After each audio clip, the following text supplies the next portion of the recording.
일상의 삶이 하루하루 반복되는 일상의 삶이 너무나 소중하고 참 감사하다라는 게 생각이 들었습니다.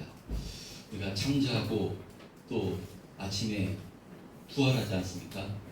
잠자고 또 아침에 일어나고 또 이렇게 식사하고 또 직장에 생활하시는 분은 직장에 출근하시고 일상의 삶을 이렇게 살아가는데 어쩌면 매일 반복되는 그 일상의 삶이지만 그 하루하루가 너무나도 소중하고 감사하다 이렇게 라는 생각이 아침에 교회 나와서 이렇게 그 고영실에 앉아 있는데 그런 마음을 이렇게 주셨습니다. 정말 하나님께서 은혜를 주셨기 때문에요. 만약에 육신의 큰 질병이라든지 큰 어려움이 있다면 그런 일상의 삶을 우리가 하루하루를 살아갈 수 없을 것입니다. 근데 하나님께서 지켜주셔서 일상의 삶을 살아갈 수가 있는 것이니까요. 참 우리가 감사하며 하루하루를 살아가야 되는 줄 믿습니다. 특별히 우리 인생 정말로 짧습니다. 사랑하며 섬기며 또 감사하며 살아갈 수 있는 그 인생이 너무나도 짧습니다. 이 짧은 인생 가운데 정말 하루하루 하나님께서 생명 주셨음에 감사하시고요. 정말 사랑하며 섬기시며 살아가시는 저와 여러분 되었으면 좋겠습니다. 그리고 또 하나님께서 우리에게 예배할 수 있도록 은혜를 베풀어 주신 것이니까요. 우리가 어떻게 예배 자리에 나온 것이겠습니까? 하나님께서 성령을 통해서 우리 가운데 가장 우리의 삶의 우선순위가 하나님께 예배 드리는 것을 우리가 가르쳐 주셨기 때문에, 깨닫게 해주셨기 때문에, 믿음 주셨기 때문에 이 시간 예배 자리에 나온 것이니까요. 감사함으로 또 예배 드리시고 하나님께 영광을 올려드리는 이 시간 예배 자리가 되었으면 좋겠습니다. 할렐루야. 예, 오늘도 암송함으로 하나님 말씀 또 증거하도록 하겠습니다. 지난주 암송 말씀은 레위기 19장 11절 말씀. 너희는 도둑질하지 말며 속이지 말며 서로 거짓말하지 말며. 네, 레위기 19장 11절 말씀이었습니다. 레위기 말씀은 이스라엘 백성들에게 하나님께서 여러 가지 규례와 법들을 지켜 행하라 라는 그 말씀 가운데, 레위기 19장 말씀 가운데 본문의 말씀인데요. 우리가 암송하고 있는 지금 암송 말씀은 내비게이터 성경 69절 암송을 하고 있는데, 순서상으로는요 예수님을 닮아가는 성화의 삶 가운데 정직에 대한 말씀입니다. 하나님께서는요 하나님의 자녀들에게 정직하고 진실할 것을 말씀하십니다. 마귀는 속이고 빼앗고 거짓말하는 것이 마귀의 역사라면요, 하나님께서는 사람이 아니시니 거짓말을 하지 아니하시고 한 번 하신 말씀은 반드시 지키시는 진실하신 하나님이시기 때문에요, 우리가 이 하나님을 닮아 거룩해지기를 원하셔서 이렇게 너희는 도둑질하지 말며 속이지 말며 서로 거짓말하라 하지 말라라고 말씀하는 것이니, 이 말씀을 각자에게 우리 주시는 말씀을 받아 우리는 본능적으로 말하고 행동하는 것이 아니라 하나님의 말씀이 기준돼서 정직하고 진실하게 살기를 힘쓰시는 저와 여러분 되었으면 좋겠습니다. 자, 그리고 이번 주 암송 말씀도요 정직에 대한 말씀인데요, 사도행전 24장 16절 말씀입니다. 사도행전 24장 16절 합독해 보겠습니다. 시작. 이것으로 말미암아 나도 하나님과 사람에 대하여 항상 양심에 거리낌이 없기를 힘쓰나이다. 예, 사도행전 24장 16절 말씀입니다. 여러분, 이렇게 우리들의 말과 행동이 하나님과 또 사람에 대해서 양심에 거리낌이 없을 정도로 진실하다면 하나님께서 얼마나 기뻐하시겠습니까? 사람의 힘으로는 할 수 없지만요, 하나님께서, 성령님께서 이와 같은 삶을 살 수 있도록 날마다 도와주시는 것이니까, 또 이번 한 주 사도행전 24장 말씀을 또 암송하심으로써 또 이렇게 하나님과 사람 앞에서 진실하고 정직하시기를 힘쓰시는 한 주간이 되시기를 축복합니다. 할렐루야. 자, 우리가 계속해서 로마서 말씀을 통해서 오늘 나누고자 하는데요. 지난주 로마서 말씀 7장 1절에서 4절 말씀에는요, 성도란 어떤 존재인가? 라고 말씀하는데요. 성도는 어떤 존재인가? 지난주 로마서 7장 1절 4절 말씀에는요, 율법에서 해방된 존재라고 말씀합니다. 그러면 우리가 성도는 율법에서 해방된 존재인데 어떻게 율법에서 해방되었는가? 이것을 부부 관계를 통해서 비유로 설명하는데요. 7장 2절에 보면요. 7장 2절에 보면 지난주 남편 있는 여인이 그 남편 생전에는 법으로 그에게 매입가 되나 만일 그 남편이 죽으면 법에서 벗어나느니라 라고 이렇게 말씀하는데, 이스라엘 백성들은 율법에 의해서 결혼을 하게 되면 부인과 남편은요 서로 매인바 되는 것입니다. 그래서 이 아내는요 남편에게 매인바 돼서 남편에게 순종해야 되고요, 그 남편에게서 벗어날 수가 없었습니다. 그런데 그 아내가 남편에게 벗어날 수 있는 유일한 방법이 있었는데, 그것은 남편이 죽으면 벗어날 수가 있었습니다. 남편이 죽으면 순종해야 될 대상이 사라졌기 때문에 벗어날 수 있었던 것입니다. 바로 이 부부관계의 비유를 통해서 우리가 이전에는 율법이라는 남편에게 매인받은 존재였는데, 이제는 그 남편이었던 율법에서 벗어나 자유케 되었다는 것입니다. 어떻게 자유케 되는가 하면요, 남편인 율법이 죽어야 되는데 그 남편이 죽지 않으니까요, 남편에게서 자유케 되기 위해서 신부인 우리가 죽음으로 남편에게서 율법에서 자유케 되었다는 것입니다. 그런데 신부인 우리가 직접 죽은 것이 아니라 예수 그리스도께서 신부인 우리와 연합되어 대신 예수님께서 십자가에서 죽으심으로, 그러니까 4절 말씀에 보면요, 우리가 그리스도의 몸으로 말미암아 죽임을 당했다 라는 말씀같이 하나님께서 우리를 그리스도의 몸으로 연합시켜 주심으로, 하나 되게 해주심으로 예수 그리스도께서 십자가에서 죽으실 때 우리도 함께 십자가에서 죽음으로 율법에서 해방시켜 자유케 된 것입니다. 그러므로 이제는 율법이 우리 남편이 아니라요, 예수님이 우리의 남편 되시는 줄 믿습니다. 그래서 이렇게 예수님으로 말미암아 율법에서 해방되어 성도가 된 것이니, 성도인 우리들에게 무엇이라고 말씀하는가 하면요, 지난 말씀 4절입니다. 지난 말씀 4절 또 보겠습니다. 시작. 그러므로 내를 듣다 너희도 그리스도의 몸으로 말미암아 율법에 대하여 죽임을 당하였으니 이는 다른 이곧 죽은 자 가운데서 살아나신 이에게 가서 우리가 하나님을 위하여 열매를 맺게 하려 함이라. 그러므로 형제들아 누구를 가리키겠습니까? 1차적으로는 로마에서 예수 믿는 성도들을 가리키는 것이고요, 또 넓은 의미로 저와 여러분 예수 믿는 모든 사람들을 가리키는 것입니다. 너희도 그리스도의 몸으로 말미암아 율법에서 죽임을 당하였으니 이는 다르니 죽은 자 가운데서 살아나신 이에게 가서, 누굽니까? 예수님에게로 가서 우리가 하나님을 위해서 열매를 맺는 삶을 살라고 이렇게 말씀한 것입니다. 할렐루야. 저와 여러분에게 주시는 말씀으로 받아 우리는 예수님 주시는 은혜로 말미암아 날마다 하나님이 기뻐하시는 열매 맺는 삶을 살기를 힘쓰시기를 축복합니다.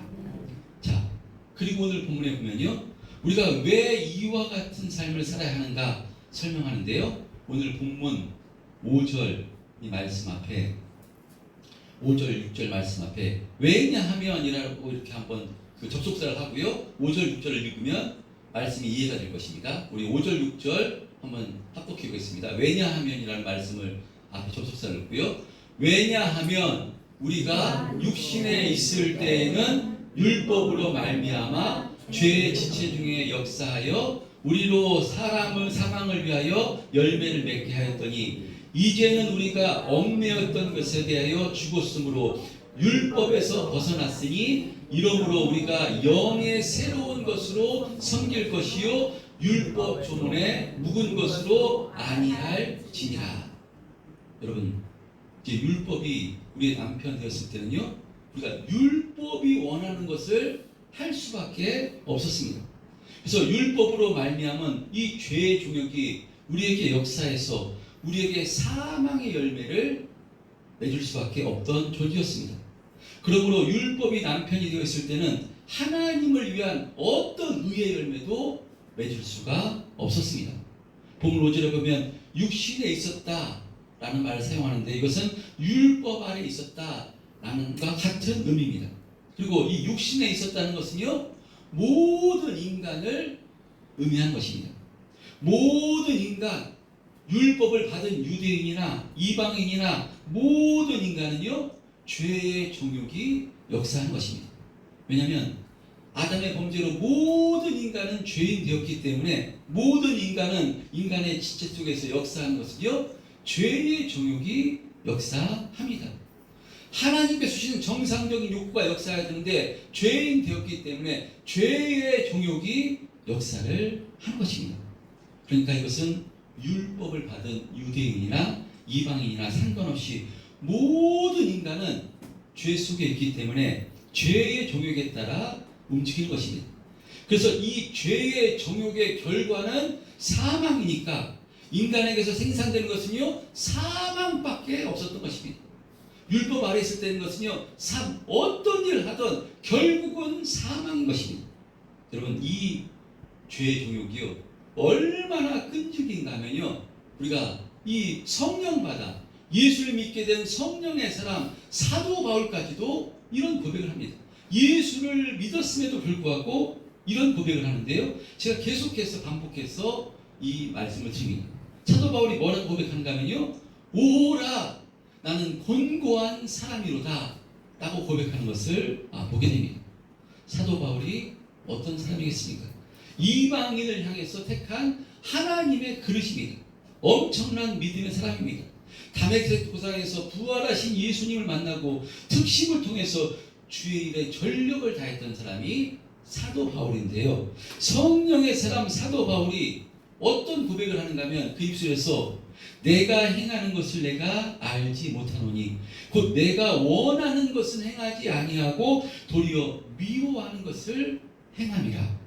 그리스도의 선을 행하는 것이 없다는 것입니다. 자신은 선을 행하려 하나 선을 행하지 아니하고 자꾸 악을 행한다고 바울은 고백합니다. 왜냐하면 자신 속에 죄의 본능이 꿈틀꿈틀 살아있음을 그가 경험하고 이런 고백을 하는 것입니다. 그래서 자신의 힘으로는, 자신의 열심으로는 아무리 선을 행하려 해도 자신 속에 있는 죄가 자신을 붙들어서 자신에게 나오는 것은 죄밖에 없음을 바울은 고백합니다. 예수 믿지 않는 사람 얘기하는 것이 아닙니다. 성령의 사람 사도 바울이 지금 이와 같은 고백을 합니다. 사도 바울은 속 사람으로는 하나님의 법을 즐거워하되 그 지체 속에 또 다른 법, 죄의 법이 그를 사로잡는 것을 나는 보게 된다 라고 고백합니다. 여러분, 그런데요, 우리가 우리의 신앙생활이 여기까지, 이 고백까지 가야지 정말 기독교 신앙이 무엇인지를 우리가 깨닫게 된다고 생각합니다. 성도라 할지라도요, 내 힘과 내 노력으로 무슨 선한 것을 만들어낼 수 없는 존재가 우리입니다. 외부로부터 도움을 받지 않고는 우리가 스스로 구원받을 수도 없고요, 또 자신을 고칠 수가 없는 존재가 또 성도의 우리입니다. 성도는 그래서 누구에게로 날마다 나아가야 되는가 하면요, 바로 예수님에게로 날마다 나아가기를 힘써야 되는 줄 믿습니다. 왜냐하면 예수님 주신 은혜와 힘을 덧입을 때만이 그 속에서 선한 것이 나올 수 있기 때문입니다.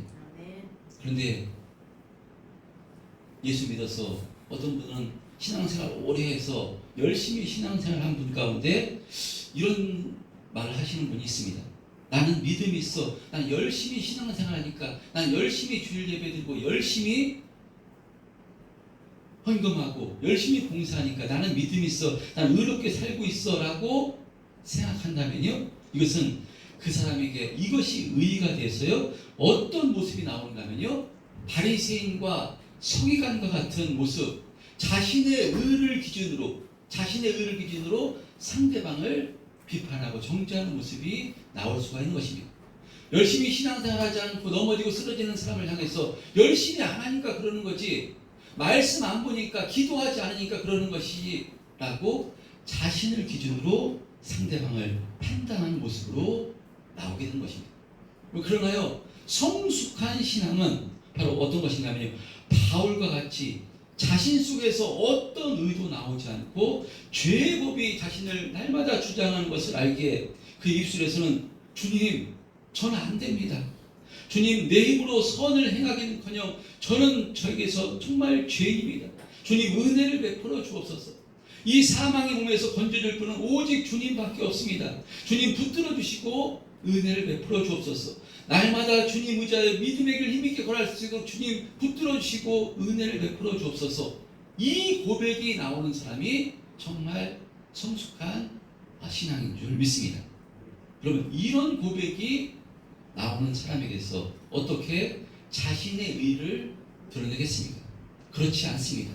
이런 사람에게서는요, 자신의 의가 드러나는 것이 아니라 섬기면 섬길수록, 순종하면 순종할수록 여러분, 그 사람에게서는요, 감사가 나오는 것이고요, 바로 겸손이 그 사람에게 나오는 것인 줄 믿습니다.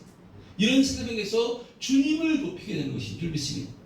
자, 그래서 예수 그리스도를 의지하면요, 주님 안으로 들어가면 무엇을 깨닫게 되는가 하면요, 다시 한번 6절을 한번 합독해 보겠습니다.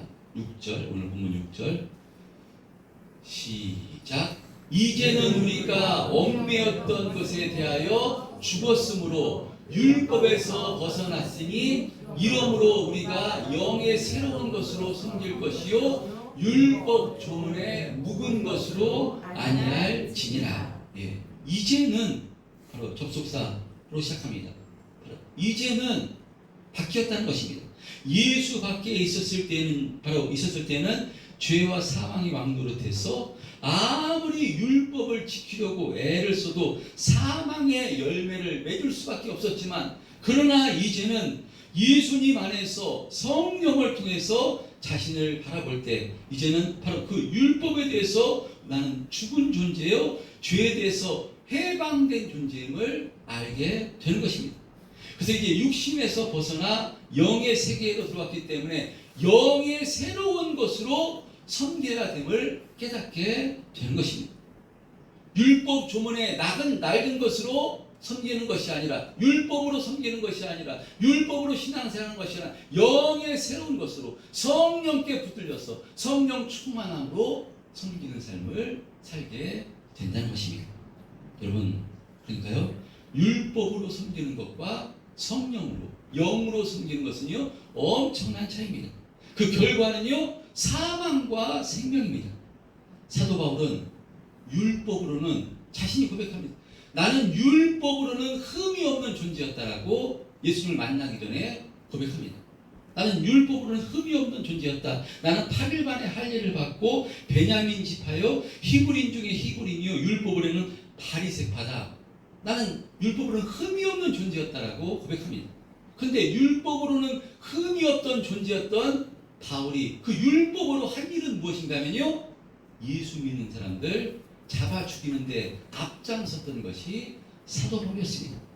자, 그런데 사도 바울이 다메섹 도상에서 부활하신 예수님을 만나고 나서 어떻게 되는가 하면요, 완전히 이제는 다른 사람으로 변해서 바로 영으로, 성령으로 충만해서요, 바로 그를 통해서 생명의 역사, 구원의 역사가 바울을 통해서 나오게 된 것입니다. 여러분, 사도 바울같이 우리도 어떤 존재인가 하면요, 성령으로 새롭게 태어난 존재인 줄 믿습니다. 새로운 피조물입니다. 예수님의 피값으로 새롭게 태어난 존재이니까요, 우리들에게도요, 영의 새로운 것으로 섬기는 삶을 살라고 바로 성경은 말씀하고 있는 것입니다.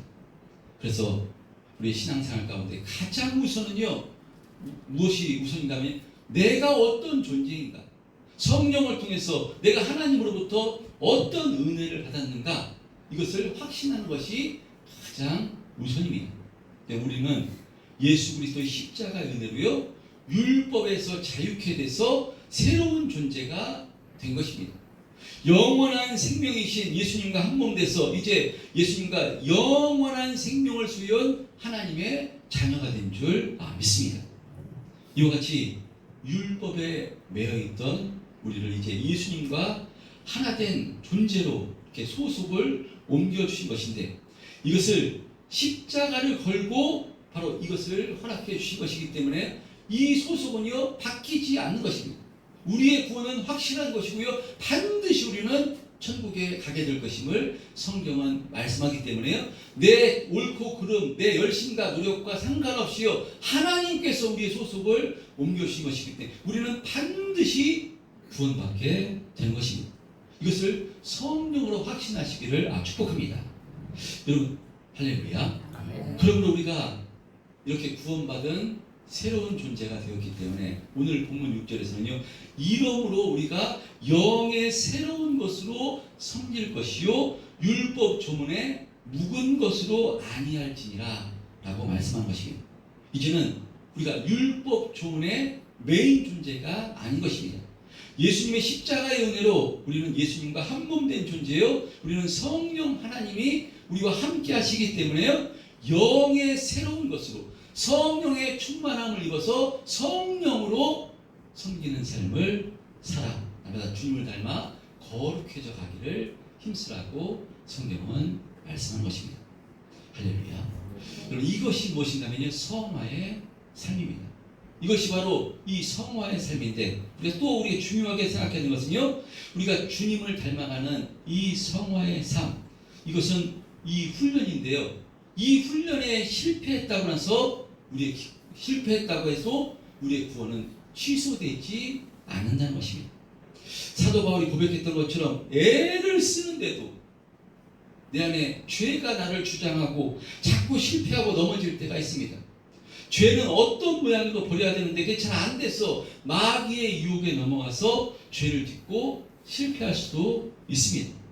그런데 이렇게 넘어지고 실패했다 할지라도요, 우리의 소속이 하나님의 소속이었는데, 영의 소속이었는데 다시 율법의 소속으로 다시 되돌아가는가? 되돌아가지 않는다라고 말씀합니다.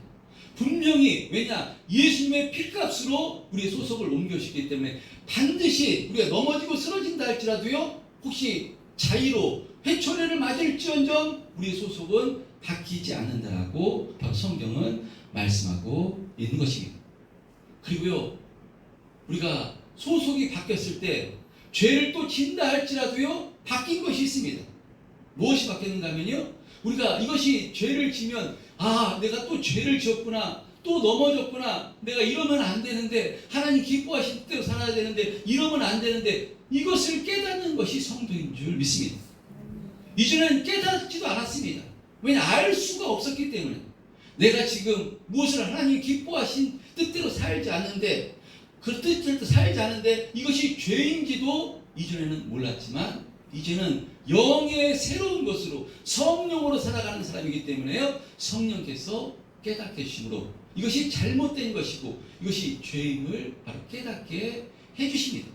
그래서 성령의 충만함을 받으면 하나님께 또 회개하고 새롭게 살려고 애를 씁니다. 그런데 내 속에서 죄가 역사하기 때문에 또 넘어지고 쓰러질 수 있지만요, 그래도 이것을 깨닫는 것, 그것은 바로 우리의 존재가 바로 예수님께, 하나님께 소속이 바뀌었기 때문에 그것을 깨닫게 되는 줄 믿습니다. 여러분, 악한 마귀는 교묘하게 우리를 흔들어서요, 우리를 낙심케 하고 좌절케 합니다. 그런 의미로 여러분, 우리의 신앙생활 가운데 가장 좋지 않은 것이 무엇인가 하면요, 절망이고 낭망입니다. 실패했다고, 죄를 졌다고 낭망하고 절망하는 것, 이것이 가장 좋지 않은 것입니다. 이 좌절과 낙심은 누가 주는 것인가 하면요, 마귀가 주는 것입니다. 우리 실패의 자리에서 낙심하고 절망하는 것이 아니라 우리를 일으켜 주실 분, 회복시켜 주실 분, 또 예수님을 찾고 예수님 안으로 들어가서 은혜를 구하고 회개하고 은혜를 구해야 되는 줄 믿습니다. 그런데요, 악한 마귀는 우리의 신앙생활 가운데 우리를 좌절케 하고 낙심케 해서 교묘하게 우리 신앙생활에 흥미를 떨어뜨리고 하나님을 떠나게 하는 것이 마귀의 역사입니다. 여러분, 이 시간 선포합니다. 절대로 그리스도 예수 안에서는요 좌절 없습니다. 그리스도 예수 안에서는요 실패 없습니다. 할렐루야. 세상 사람들은요 눈에 보이는 것 가지고 실패와 성공을 판가름합니다. 이야기합니다. 돈을 많이 벌었으면 성공이고요, 돈을 다 잃었으면 실패고요, 많이 배웠으면 성공이고요, 못 배웠으면 실패고요. 세상 가치관은 있고 없고 이것을 따라서 실패와 성공을 판가름하지만, 그러나 그리스도 예수 안에서는요 모두 다 성공이고 승리인 줄 믿습니다. 예수 그리스도 안에서는 반드시 우리가 천국에 가기 최종 승리가 보장되어 있기 때문에요. 그래서 가장 불신앙이 무엇인가면 낭망이고 좌절인 것입니다. 좌절한다는 것은요 하나님을 믿지 않는 것입니다. 하나님을 신뢰하지 않는 것입니다. 여러분, 좌절할 필요가 없습니다. 회개해야 되는 줄 믿습니다. 넘어지고 쓰러졌다면, 죄를 졌다면요 낭망하고 좌절하는 것이 아니라 또 하나님께 불쌍히 여겨주옵소서, 은혜를 베풀어 주옵소서 라고 하나님 앞에 나가서 회개할 때 하나님은 우리의 아버지가 되시기 때문에 그 회개하는 자에게 또 은혜를 베풀어 주시고요, 계속 하나님께서 일으켜 세워 주시는 줄 믿습니다. 할렐루야. 여러분, 우리가 어떻게 하면 두려워하지 않을 수 있겠습니까? 어떻게 하면 낙심하지 않고 두려워하지 않을 수가 있는 것이겠습니까? 그것은요 하나님의 약속의 말씀을 붙들 때 우리가 두려워하지 않고 염려하지 않는 것인 줄 믿습니다. 사도행전 27장에 보면요 사도 바울이 이제 마지막 그 로마로 죄수의 신분으로 알렉산드리아호를 타고 이렇게 배를 타고 갈 때 사도 바울의 그 탄 배 276명이 그 배에 탔는데 유라굴라 광풍이 부닥칩니다. 그러니까 그 광풍에서 살 수가 없었기 때문에 여러 날 동안 사람들이 있는 배에 가장 중요한 자신들의 재산, 곡식을 다 버립니다. 그것까지 버리고 안 돼서 배 기구들까지 전부 다 버립니다. 그런데 이 유라굴라 광풍은 잦아들질 않습니다. 그러니까 사람들이 구원의 여망까지 사라져버립니다. 절망을 한 것입니다. 죽었구나. 전부 다 276명의 사람들은 다 그렇게 절망할 때 사도 바울은 일어서서 말합니다. 사도행전 27장 22절에 보면요 사도 바울이 이렇게 얘기합니다. 내가 너희를 권하노니 이제는 안심하라. 너희 중 아무도 생명에는 아무런 손상이 없겠고 오직 배뿐이로라 라고 말씀합니다. 아니, 지금 파선에서 다 죽게 생겼습니다. 다 죽게 생겼는데 어떻게 바울이 그 시간에 일어나서 이렇게 두려워하지 말라라고 이야기할 수 있겠습니까? 안심하라. 아무도 생명에는 손상이 없겠고 너희들 276명 하나도 죽지 않아. 오직 배만 파선할 뿐이야 라고 이야기할 수가 있는 것이겠습니까? 사도 바울이 감정적으로 이렇게 얘기하는 것이 하는 것이겠습니까? 그렇지 않습니다. 그 밤에 먼저 하나님께서 바울에게 약속하신 말씀을 허락해 주셨기 때문입니다. 뭐라고 말씀하셨는가 하면요 바로 24절 25절 사도행전 27장 24절 25절 이렇게 말씀하셨기 때문입니다. 시작. 바울아 두려워하지 말라. 내가 가이사 앞에 서야 하겠고 또 하나님께서 너와 함께 항해하는 자를 다 내게 주셨다 하셨으니 그러므로 여러분이여 안심하라. 나는 내가 말씀하신 그대로 되리라고 하나님을 믿노라. 아멘. 여러분, 왜 바울이 다 죽게 생겼는데 낙심하고 다른 사람은 절망했는데 그 가운데 담대하게 일어나서 안심하라. 여러분 생명은 아무런 손상이 없을 것이다 라고 이야기할 수가 있는 것이겠습니까? 자세하게 하나님께서 말씀해 주셨기 때문입니다. 바울 너만 살려줄 것이다, 너만 로마로 갈 것이다 라고가 아니라요 이 배에 있는 사람들 너에게 다 붙여주셨다 말씀해 주셨기 때문에, 말씀하신 분이 하나님이시기 때문에, 하나님은 거짓말을 하지 않는 하나님이시기 때문에 바울은 무엇을 믿는 것이 아니라 자신의 감정을 믿는 것이 아니라 경험을 믿는 하나님의 약속을 믿었기 때문에 그 유라굴라 광풍 가운데 다 사람들 절망하고 있을 때 안심하라고, 우리의 생명에는 절대로 손상이 없겠고 오직 배뿐일 것이다 라고 담대하게 선포했던 것입니다. 나는 이렇게 말씀하시는 하나님을 믿노라. 여러분, 이 하나님을 믿으시는 저 여러분 되시길 축복합니다. 우리도 마찬가지입니다. 절망 없습니다. 잠깐 넘어지고 유라굴라 강풍을 만나서 어려움이 있고 물질의 문제, 환경 문제, 어려움이 있을 수 있지만 여러분 우리의 최종 승리는 천국입니다. 왜냐? 우리 안에서 영원토록 임마누엘 하시겠다고 주님께서 함께 하십니다. 성령님께서 함께 하시면서 천국 가는 그날까지 인도해 주시겠다라고 약속하셨기 때문에 우리의 절망스러운 상황 가운데 놓인다 할지라도요, 그때 우리는 세상 사람은 절망하지만 우리 절망하는 것이 아니라 우리 안에 계신 주님을 의지해서 주님을 신뢰해서 감사해야 되는 줄 믿습니다. 할렐루야. 반드시 승리로 인도해 주시기 때문에 그 상황 가운데서 담대하게 믿음의 길을 걸어갈 수 있는 사람이 성도인 줄 믿습니다. 그래서 우리의 이 승리는 근거는 무엇이냐? 하나님의 약속의 말씀입니다. 약속의 말씀, 많은 약속의 말씀 알지 않아도 괜찮습니다. 하나님께서 임마누엘 해주시겠다는 말씀. 예수님과 함께 죽고 우린 다시 살아나는 성도로서 하나님께서 천국 가는 그날까지 임마누엘 해주시겠다는 그 이 복음의 말씀이 확실히 성경으로 믿음되면요, 낙심이 오고 좌절될 때 또 이 약속의 말씀을 또 의지해서 우리가 일어나고 또 주님을 의지해서 또 신뢰하며 주님 기뻐하신 뜻대로 살기를 힘쓰게 되는 줄 믿습니다. 여러분, 그래서요 로마서에서는요 뭐라고 말씀하는, 우리를 하나님의 사랑에서 끊을 자가 없다라고 말씀합니다. 어떤 사람도 어떤 마귀의 역사도요 이 하나님의 사랑에서 끊을 수가 없다라고 말씀하는 것이니까요, 성도는 너무나도 복된 존재이고요 정말 행복한 사람이 성도인 줄 믿습니다. 날마다 감사하시고 평안을 누리시기를 축복합니다.